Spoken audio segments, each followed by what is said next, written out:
Most coaches are broke not because the program sucks, but because they're scared to charge what it's worth. In this video, I'm going to break down exactly why you should be charging at least $1,000 USD for your online coaching business. It's not like this is a necessity why you need to be doing it. Okay. A lot of my coaches, they are charging at least that amount and getting it right. And they're scaling with high ticket. And you're just in this video, I'm going to break any myths, any beliefs, and friendly reminder, if you need help implementing any of these strategies into your coaching business, down below, there's a link to book a call with me and my team where we'll show you how easy it is to implement all these things that I'm about to show you, okay? So number one, okay, the reason why coaches undercharge, right? It's not the market, it's because of them, okay? Look, most coaches don't have a business problem. They have a personal problem that bleeds into their business, okay? They have a fear of rejection, okay? That's a huge, right? Because when you're charging high ticket prices, okay, you have to be a good salesperson, right? Now, don't get me wrong, every now and then you're gonna get those lay down deals, as I love those, where you just get on a call and it's just easy. They just give you the credit card and bing bada boom, it's easy, right? But a lot of times coaches have this fear, right? And there's this famous quote, right? It's like, until you make the unconscious conscious, it will rule your life and you will call it fate, right? So, like, for example, like I'm not trying to get too mindset or spiritual, whatever it is, right? But really think about it, right? If like, let's say you're only child, right? You're not used to rejection, right? You've never experienced that as much. You're always used to getting what you want, right? Then when you get on these sales calls, right, you're like used to that, and then you expect these people just to want to give you their money because you were used to that for so long. That's not the way it works, right? You need to be like, understand that, okay, this is the reason why I'm not charging high ticket. It's because I have a fear of rejection, right? Or I'm not good at sales, right? It's not just like, a lot of times my coaches don't charge high prices. They just say, oh, well, it's the market. I don't feel like I'm worth it. Like, those are all limiting beliefs, right? I have one coach right now who's making about $47,000 a month, and he has like less than 5 months experience in the online space, right? And it's not a limit. It's a limiting belief. It's not a limiting belief he had. He was like, all right, I'm just going to charge it, run the play. And he ran the play and he got the results, right? So, like, honestly, with you guys, right, if you're watching this and you're not charging high ticket, like, and you're just doing that alone, which is like, you have these beliefs that you're like, it's the market. It's not really the market. Now, I understand that, depending on where you're from, I get all those, like, if you're like watching this and you're from like, Bangladesh or something like that, right? I'm not trying to bash that, right? But I'm just saying that's like, I understand the currency, right? But then, yeah, it's just understand, right? I don't want to get too much into to this because or else I won't on to the next points, okay? The next one is cheap prices kill your business, okay? I have a lot of experience scaling with low ticket. One of me and my clients, Micah, we won Alex Hermosi and Sam Ovens school games selling low ticket. And I have experience with coaches charging $1,000 a month plus, right?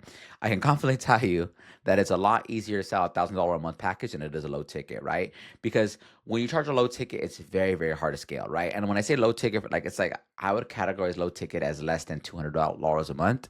It's like these people that you attract. You would think that, oh, bro, you're not even paying the rate. It should be you shouldn't expect the world. No, usually the people that pay the cheapest, they expect the most, right? And the people that pay you your rate and then some, they're actually the best clients to work with, okay? Honestly, when you charge low ticket prices, you attract a lot of broke people, uncommitted people, and yeah, and then you become like a glorified babysitter, honestly. And it's just depending on your goal, right? Like me, for example, like when I first started doing coaching, right? Yeah, like I was selling my time for money, right?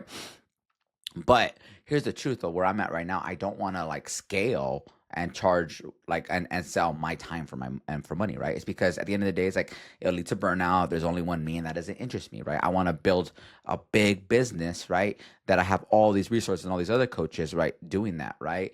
So, but it's like you can get to 10K a month just selling your one-on-one time. That's fine and all, right? And I know I'm going off a little off topic, but I want to like really highlight that depending on what the goal is, if it's past 10K, 20, 30K, you're not going to be able to really sell your one-on-one time. You can, it just, and then that leads into a whole different thing. But just don't do that, right? You don't want to be a babysitter, right? Charge high ticket prices, okay?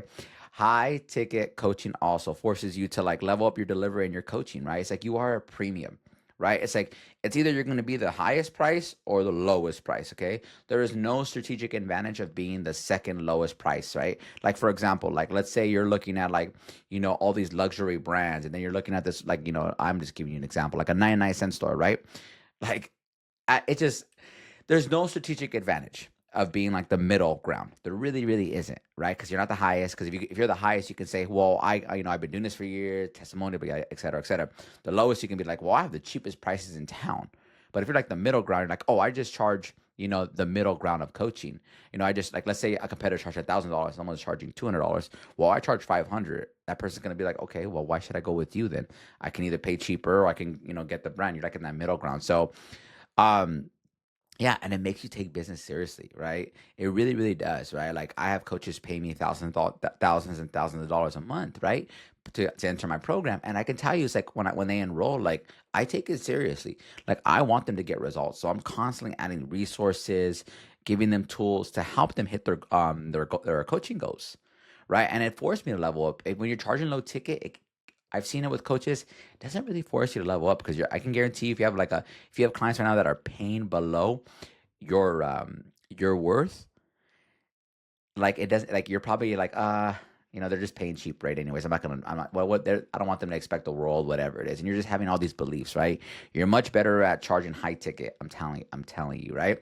The next thing, okay, you suck at sales, okay? That's why you undercharge, okay? Most coaches avoid sales, so they sell themselves small, right? Like in with my coaches, I have at the time of this video, they have 2 sales role play calls in my community, right, with my sales experts, right? And I know how important sales is, right? Which is why I have 2. Then now some of these people are saying, hey, we want 3 a week now, right? Amazing, right? Because it's very important. Like when you are great at marketing, when you are starting to market yourself and put yourself out there, you're gonna get these lead flow, right? And then when you get these lead flows coming your way, when you get people saying, hey, okay, I'm interested in working with you, right? You gotta sell them. You gotta talk to them on the Zoom, on the phone, whatever, right? But I do prefer Zoom, right? Um, and it becomes very, very hard sometimes. Like if you don't have that, I wouldn't even call it a sales gene, right? If you just basically, sorry, I'm gonna adjust myself. Um, if you just don't get good at sales, right? And I have videos on that as well, perfecting your sales craft, right? But I can tell you, is like a lot of coaches, they used to tell me all the time, oh, AJ, you're just naturally born at sales. Like you're naturally good at sales. And I used to believe that for years. Like, and I told my coaches that I was like, I used to believe that. I was like, yeah, I was born this way. But then it hit me one day. I was like, and then I forgot what video I saw one day, and I was like, it's very true. I'm like, wait a minute, I wasn't born a good salesperson. I just became a good salesperson by just doing a lot of reps, right? By being okay with being rejected consistently, consistently, consistently. Okay, you don't fix weak sales with cheap prices. You fix it by just getting better at sales. That's how it works. Okay, so you want to know right now how to charge like actual like high ticket prices. Okay, when you do this, right? Like number one, like don't you're not when you get on a call like this with people, like let's say I'm a customer, right? You don't want to sell your program. The only thing that the prospect cares about is can you get them the transformation that they desire. So whatever it is your niche is, whatever it is, right? Can they get that transformation? Okay, and like you want to make sure that when you're building out your program, right? Like get obsessed with the transformation, like with the outcomes, okay? Not the features. People don't care about the features, right? I've seen coaches sell thousands of thousands. Like for example, fitness is my background, right? I've seen coaches sell thousands and thousands of dollars a month of coaching, right? Literally just doing like, Google Doc meal plans, like giving their thrall with that. And that works because it gets them results, okay? And then when you get on sales calls with people, right, you got to learn how to speak to pain, right? Because look, people buy when they're in pain. There's some level of pain people are in, okay? You need to understand that the quicker you get them to like more like bring out the pain, like what they're feeling, right? And I'm not talking about just emotional pain. It could be emotional, it could be physical, it can be a whole bunch of attributes, okay? You need to understand that when you're on these calls with people and then you're selling the outcome, you're talking about the outcome, and you're letting them be like, yeah, that you're helping them like unreal their pain, right, to you, right? It makes you like so much more valuable, and then it makes a sale actually go so much easier. Okay, so like that is literally how you sell high tech coaching. Those are the few reasons why you should be charging at least $1,000 a month for your online coaching program. And if you're not, like, Now, like, there's exceptions in the sense of like, hey, like I have some coaches that when they're like building up, right? Sometimes they come on in and they'll charge at least $500 a month, right? That is like, and I only recommend them doing that for like maybe like a month or two, right? But nothing below that, like nothing below that. So like try it. Like when you get on these calls with people, right? And like recognize that, like right now, actually, before you actually get on these calls with people, like recognize, okay, ask yourself right now, why aren't you charging high ticket? Are you saying you're not worth it? Or are you saying, oh, I've just started? Oh, it's the market. If you're telling if you're telling yourself these lies, I can tell you right now that that is just holding you back because there's never going to be a good moment for you to sell high ticket coaching, right? You're going to think, well, I'm going to do this for a couple while, build my reps in, and that's it. No, start charging it now. Start charging it now. Very, very simple. So that's my video. That's everything. Okay. If you need help implementing any of this into your coaching business, you need more help, you need more guidance, there's a link down below, like I said, to book a call with me and my team, where we'll show you the step-by-step formula on how we have coaches like Robbie hit $47,000 in a month, Micah hit 7K in 30 days, win Alex Hormozi's school games, Brent 5K in 30 days doing this part-time. Okay, and then so much. Check down below for all the testimonials. And until the next video, peace out, guys.